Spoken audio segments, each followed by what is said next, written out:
Hi, my name is PowerOfEvil from Origin, and this is my basic champion guide to Syndra.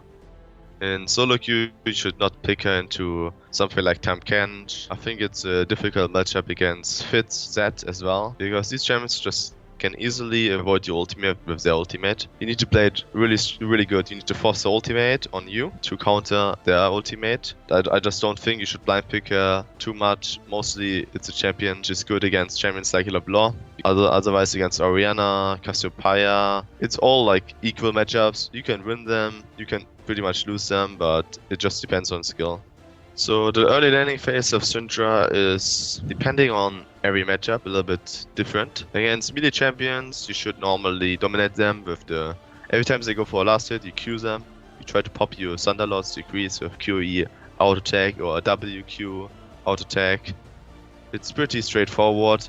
Every time they go for a last hit, doesn't matter which champion, you try to give them a Q, a W. You only go for the stun combo if you afterwards play a little bit more careful, because you can get more easily ganked without really avoiding, let's say, Rek'Sai Tunnel. You can destroy it easily with your stun, so if you don't have it ready, you need to play a little bit more careful. Other than that, if you get ahead, you should try to either freeze the lane, dive him, or if the matchup is like a skill matchup and both are equal, just try to farm up, push him in, and maybe look for rooms.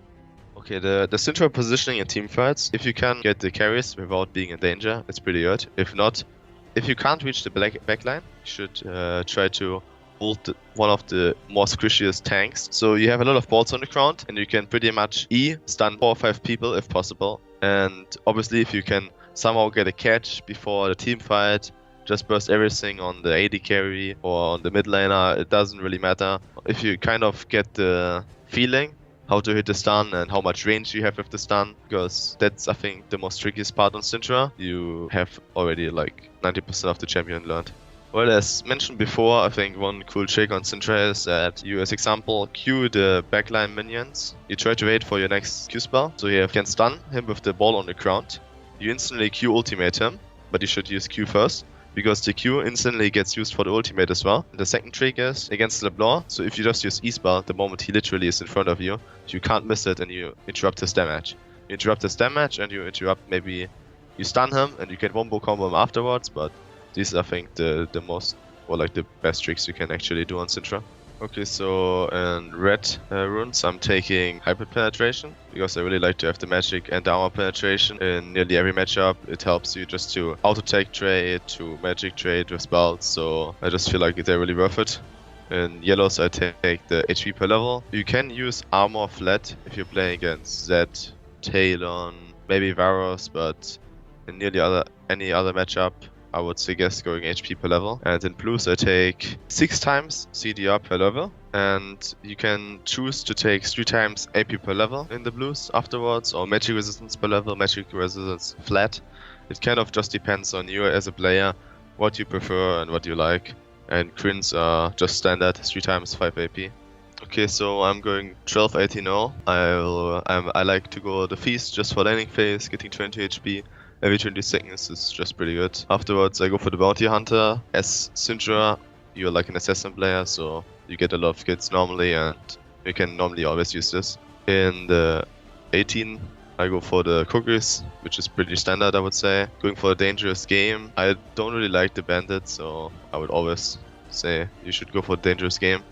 And then at pretty much, I think I'm at the moment trying out going for the 5% CDR and going for Thunderlord Decree, because if you go for the 5% CDR, you can reach 45% CDR with the items, the runes and masteries together with a quite good item build. I'm at the moment just trying to figure out how many balls you can keep on the ground for the ultimate, and every Q who's on the ground deals more damage, so I'm still trying that out, but I think it's pretty good. Level 1, I nearly always go Q. There's only one option when I take W, and that's against Kassadin. If you Q him and he Qs you, he will block the whole damage of your Q spell. So you take the W, let him Q you, you kind of chase him and throw it afterwards on him. Other than that, in every other matchup you go Q, level 2 E-spell, because you can pop the Thunderlord pretty easy if you QE him, you stun him, and then you pop it with the third auto attack, which is a lot of burst, even so the Q-spell got nerfed like a few patches ago really strong. Afterwards, you always max Q-spell first, and then I really, as a player, prefer to max the stun, because the cooldown goes really low, and you can just very often get more opportunities. You can get more catches, you can help your team out in team fights. After you use ultimate, you can get like maybe 2 stuns out on like multiple people. So I really like to second max E, and as last obviously you go for the W. As starting items, you take the Doran's Ring and 2 heal pots. It's pretty much standard. I don't think the Dark Seal is too strong right now because it's too much of a risk to take. So I would always suggest to go for the Doran's Ring. As next item, you have the options against APs. You can go for the Fiends, or you can go for the early Abyssal. I like to go either the Finnish Codex and then going Abyssal, or going the Fiends and afterwards Abyssal. It depends on how much gold you have when you recall or when you need to recall. So it kind of changes the pathing. But you nearly always go a Fiends Abyssal against AP, and against ADs you can go Morelos Armseeker. You don't need to upgrade the Zhonya's early, but the Armseeker for armor and stacking is pretty strong. If you have against AP a Fiends Abyssal, let's say Sock Boots, because I don't think the CDR boots are too strong on her. You should go for just crucial burst, so I would suggest Rabadons, and then you have the option to instantly go afterwards Void Staff. So you have pretty much 5 items, and then it lays on you again. You can go for the Rylai's, what I really like, or you can go for the Ludens if you want more movement speed. You can go for Zhonya's even so you are playing against an AP, because you can, let's say, destroy the 6 ultimate if you use Zhonya's. And the item build kind of changes to AD.